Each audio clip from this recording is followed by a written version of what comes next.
Diet start చేద్దాము అని ఇంక వన్ లాస్ట్ టైం అన్ని పికిల్స్ కలుపుకొని బాగా ఎర్రంగా తిందామని ఫిక్స్ అయిపోయా. అసలే 4 రోజులు ప్రయాణాలు చేసి హోటల్లో అన్ని టిఫిన్లే తిన్నామన్నమాట.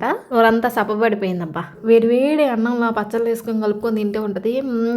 ఆ టేస్ట్ బడ్స్ అన్ని యాక్టివ్ అవ్వాలని చెప్పేసి కలి దాంట్లో కలిపితే చేయగలిగింది. ఇంతకీ ఏం కలుపుకొని తింటున్నావు అక్క, అంతలా నూరెత్తున్నావు అంటారా? ఈ అమ్మ ఆ హోటల్లో తింటే ఎట్టుందో తెలుసా, వాళ్ళకంటే నేనే బాగా చేస్తానేమో అనిపించింది నాకు. హోమ్ ఫుడ్ మిస్ అయిపోయానబ్బా. హాస్టల్లో ఉన్నప్పుడు ఒకసారి మిస్ అయినా, ఇప్పుడు ఇట్లా హోటల్లో తిన్నప్పుడు మిస్ అవుతాం అంటారు. మీరు కూడా అంతేనా? సో ఇప్పుడు అలాంటి ఫీలింగ్ పోవడానికే చాలా మంది నాన్ వెజ్ పికిల్స్ అని చెప్పి వెజ్ పికిల్స్ అని చెప్పేసి ఆన్లైన్లో సేల్ చేస్తున్నారు కదా. నేను ఇవన్నీ శ్రేయాన్ కోనసీమ పికిల్స్ అని ఇన్స్టాగ్రామ్ పేజ్లో ఎక్కువ తీసుకోవాలా, ఎందుకంటే ఇంకా నేను తర్వాత రోజు నుంచి తినను కాబట్టి కొంచెం తీసుకున్నాను. ఒక 2 పూటలు తినేసాను, సగం అయిపోయింది అనుకో. అసలు ఆ బోన్ పికిల్ అయితే లోపలికంతా ఉప్పు కారం పట్టుంటది కదా, దాన్ని పీకుతుంటే వస్తుంది రుచి.